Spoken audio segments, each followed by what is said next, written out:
from the bottom of my heart, you guys. Thank you so much. Thank you for watching. This guy's channel, Jody's channel. Jody's Corner.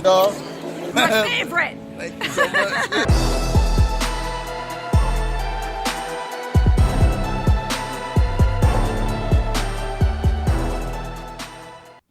YouTube was good. It's your boy Jody Joe. Welcome to Jody's Corner. We are back, and Christopher Nolan just went ham on HBO Max. So let's go ahead and take a look at this news article. We're going to read it. Christopher Nolan is a huge proponent, and he's a huge proponent for the theaters.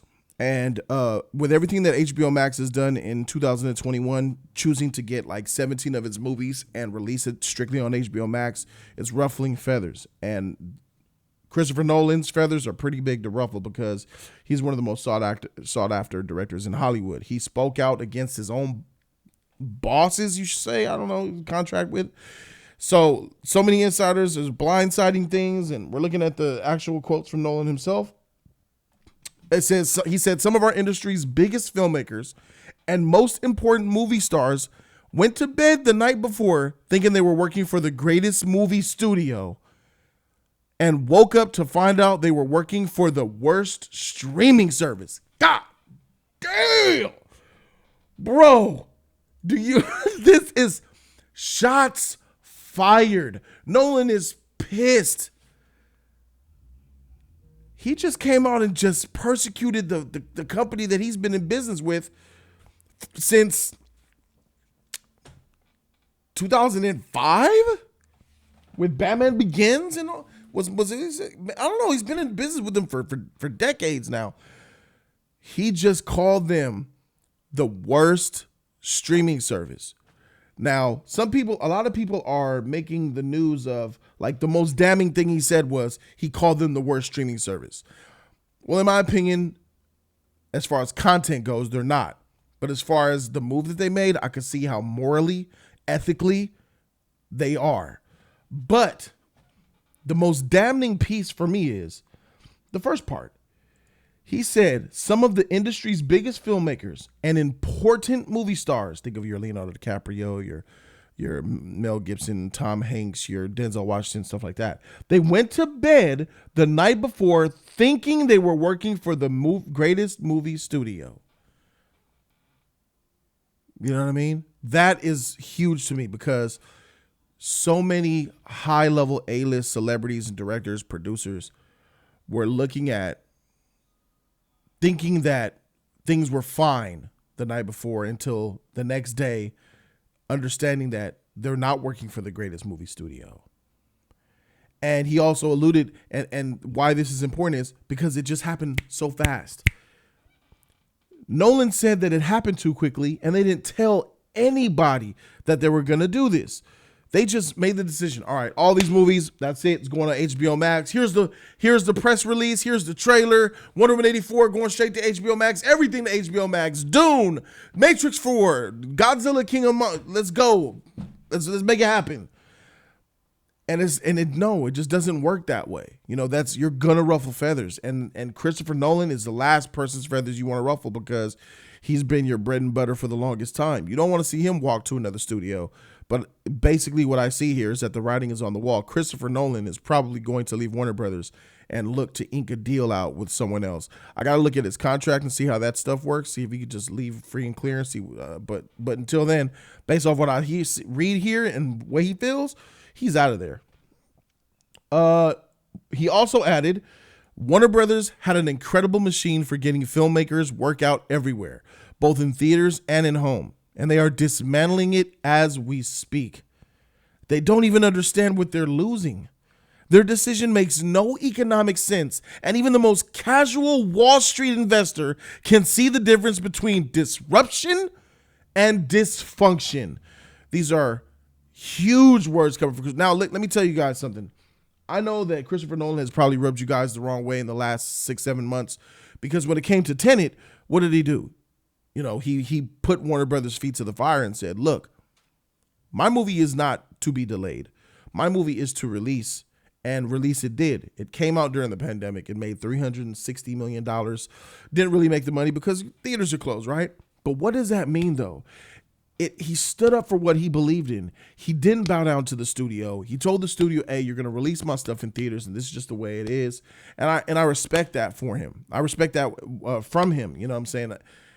It's just that a lot of people mistook that as he's just being greedy because he's going to get a big percentage of the movies that come out in theaters anyway. He just wanted a payday. Well, that's not technically true. It would have made more sense if he was financial with it.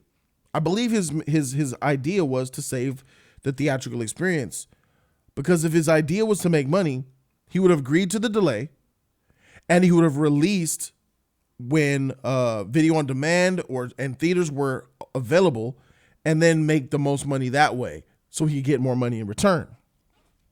But he didn't. So I understand how some people, guys, are like negative on Christopher Nolan, but just understand Christopher Nolan is the GOAT.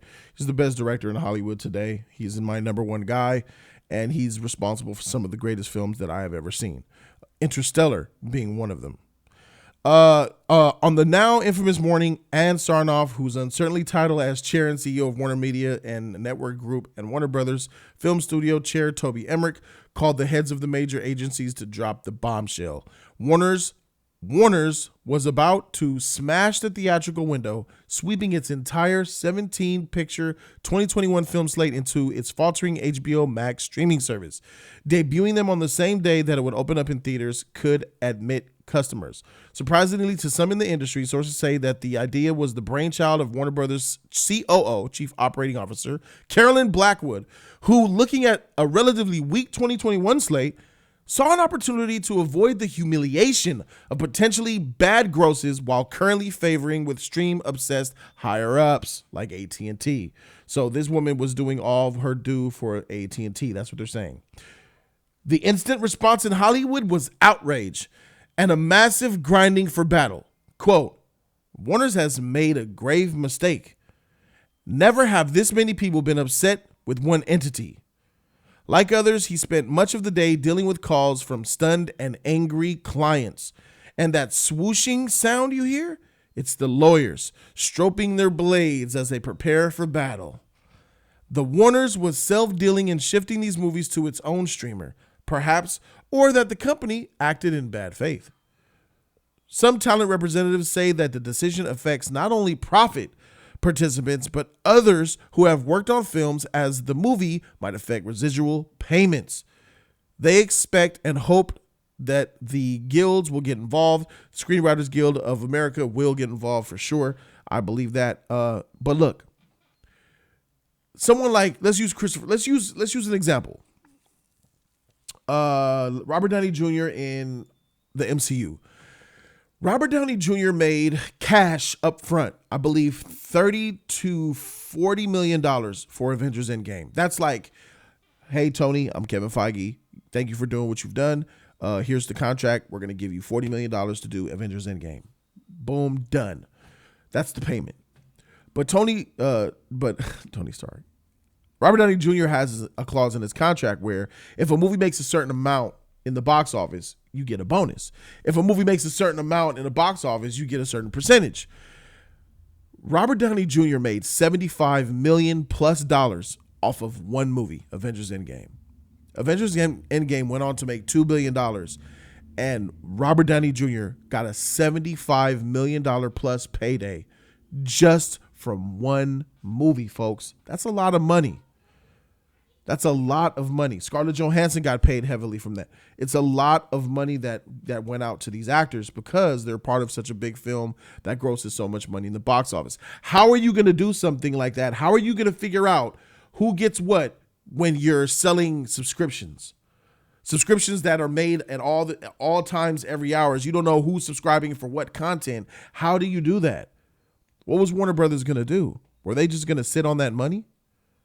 Were they just going to say, oh, I'm sorry, no residuals, no bonuses because, there's no box office. So no box office, no bonus, right? It's a shady move. You're going to piss a lot of people off, and a lot of people are pissed off at Warner Brothers, and it's really not that big of a thing to see here.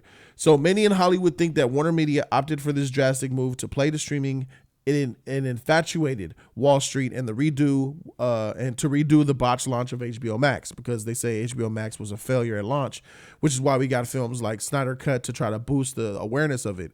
But what's interesting now is that now with all these 2021 films on HBO Max, the Snyder Cut is the least sought after film on HBO Max now for next year, and that's crazy. It only nested 8.6 million activated subscribers so far. So what does that mean? Only 8.6 million active subscribers. Where was that line that I just read? Right here. 8.6 million activated subscribers so far. So what that means is people who had HBO Go, you guys know, people who were subscribed to HBO on their cable, had the app, had the Go, they automatically were transitioned over to HBO Max. Many of those 35 million people don't know that HBO Max is even a different app. So they're not even using the HBO Max app to watch their HBO content. They're still doing so through their HBO Go, which I believe they just got rid of a couple months ago. And they're doing so through their regular cable provider. A lot of them aren't even active on HBO Max. Only 8.6 of the 35 million people who have HBO Max are actually watching content on HBO Max. That's abysmal. That's really bad. And that's a really, really, really low number. It's underwhelming. So we see that AT&T, this tyrant who's like, oh my God, our streaming service isn't really working. It's only 9 million people are watching it. What do we do? Oh, wow. We did spend all this money and bought Warner Brothers. Look at the catalog they have. They have Wonder Woman 1984. Oh, I know. What if we release Wonder Woman 84 on HBO Max? Christmas. But what about Patty? She made the film and all that. What about the direct? What about Gal? What about all the actors and producers involved? Chuck Roven. What about all those people that wanted to see the film? Well, they'll get over it, man. We'll just do a deal with them and we'll put it on HBO Max. That's what they did. That's what they did. It's a shame that Wonder Woman 84 is going to come on a streaming service, because having seen that film twice myself already, that film deserves to be seen in theaters. And those of you guys who can see Wonder Woman 84 in theaters, I ask that you guys do so. Please go see Wonder Woman 84 in theaters if it's safely possible. So here they are. They're like, oh, wow. You know what I'm saying? We're going to put all that. Let's go a step further. Let's really dig in their files and look at their movies. Ooh, they have AT&T's like, oh my God, Warner Brothers has all the goods. They got Dune, the Godzilla King of Monsters, Matrix 4, Are you ready, Anne? What, Jason? What do you have? Do you have an idea, Jason? Yes, I have an idea. Let's take all of their movies for 2021 and put it on our streaming service and make it exclusive to our streaming service the same day it comes out in the theaters.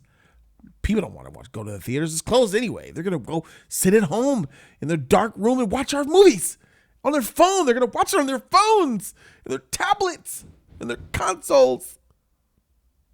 Ooh, let's do it. So that's what they did. And you essentially pissed off everybody who had anything to do with these films.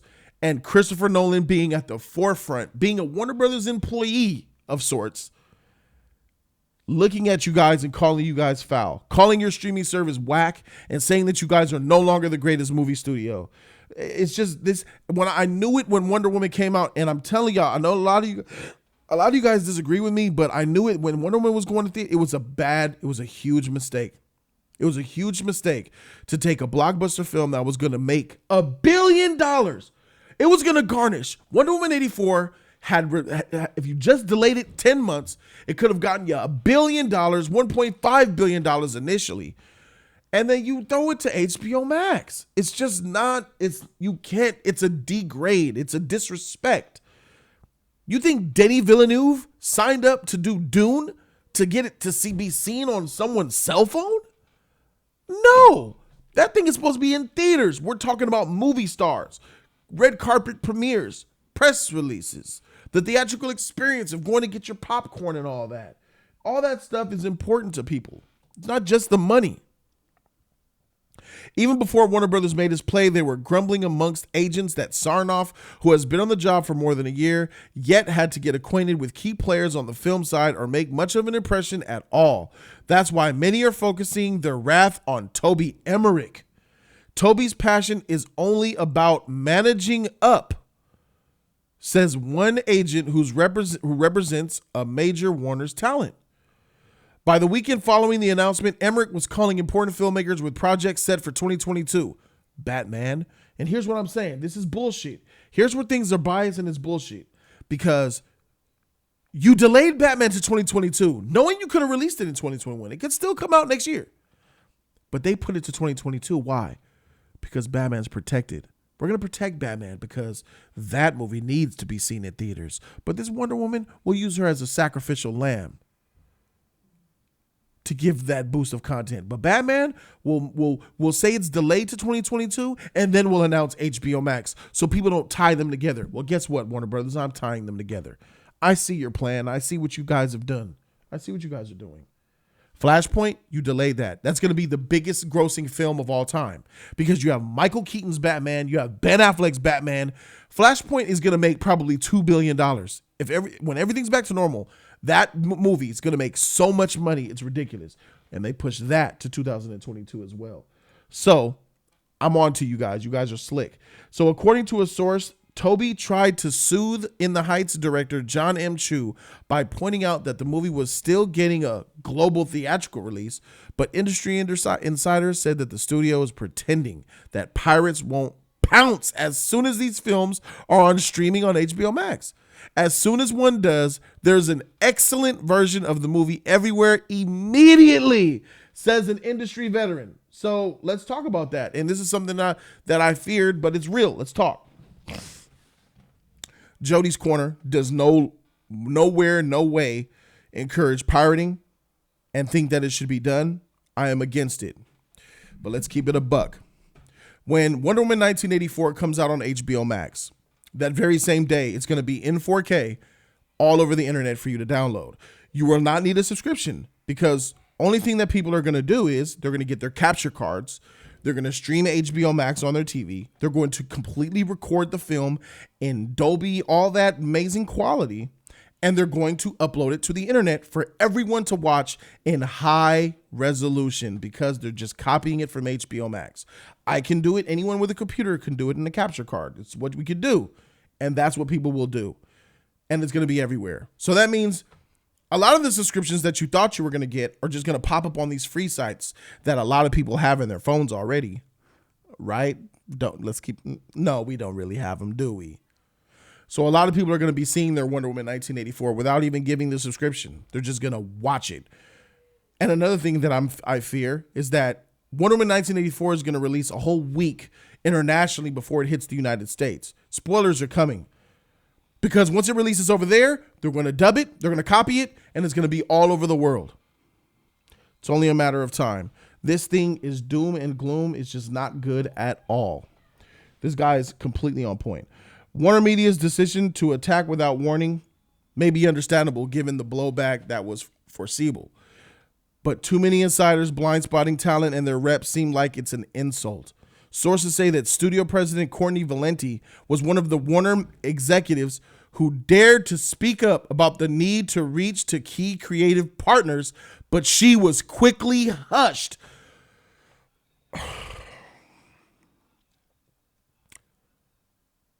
Warner Brothers is imploding from within.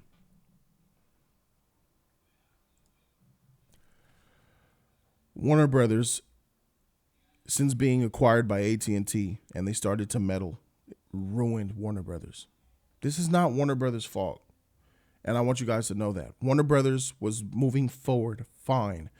It wasn't only until AT&T came into the picture and started to change all of Warner Brothers' decisions, usurp them, tell them what to do, bring out this stupid HBO Max, and completely ruin Hollywood. Warner Brothers is done. And there's nothing they could do about it because AT&T bought them and they're calling the shots. This is worse than Disney and Star Wars, my friends, because at least Disney let Marvel be awesome. MCU's popping. Feige's that dude. Who the freak is the leader over at DC? Who is the leader over there at Warner Brothers? Toby Emmerich, no leader. Boy, these AT&T people are trash, bro. It's over for Warner Brothers. I'm sorry. Patty, get out of there. She already signed her deal with Paramount for Cleopatra. See what Paramount talking about, Patty. Get up out of here. It's bad. This Warner Brothers shit is bad. This isn't good. All this stuff is imploding and closing and shutting down. It's just nobody's gonna want to work for them. And it's not Warner Brothers' fault. It's because of AT&T. And it all started with the Snyder Cut. I want you guys to remember that. But they let the toxic fans win. Now the whole entire platform, and I'm putting it all on them. Much of this outrage surely will be mitigated if Warner Media is prepared to write big checks to all of the private participants in the films that have been moved. Quote, it's a critical time for them at the highest level to make this right with the talent. But agents say the guidance that's proved so far suggests that the company isn't planning to offer what's now called Wonder Woman money. In honor of the rich deal, the studio gave profit in honor of the rich deal, the studio gave profit participants in Wonder Woman 84 when that film moved to HBO Max. So they gave them the money that they probably would have made if there was a theatrical box office run, but they're not going to be doing that same thing for everyone else. So money will be lost as well. And when you F with people's money, you F with people's emotions. So we're going to leave it at that. There's a whole lot of stuff that's going down over here at Warner and HBO Max. You guys let me know what you guys think in the comment section down below. Thank you guys so very much for watching. Subscribe to the channel, and I'll see you guys on the next video. I'm Jody Joe, and I'm out this thing, man. Deuces.